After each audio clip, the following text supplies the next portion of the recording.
दर्शकवृन्द नमस्कार। यहाँलाई गया श्राद्ध भनेको थाहा छ कि छैन?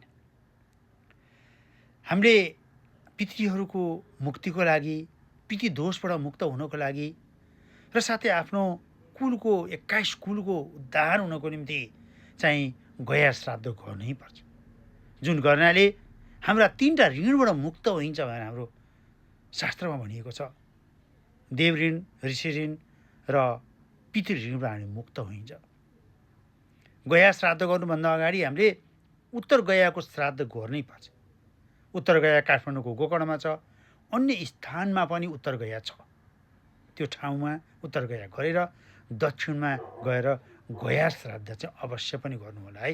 यहाँहरूको यदि पिता माताहरू दुवै दिवंगत भइसक्नु भएको छ भनेदेखि, जुन गर्नाले हाम्रा पितृहरूको उद्धार, पितृ दोषबाट हामी मुक्त हुने, आफ्नो 21 कुल उद्धार हुने भनेर हाम्रो धर्मशास्त्र भनेको छ। यहाँलाई पितृको आशीर्वाद सधैँ प्राप्त होस्।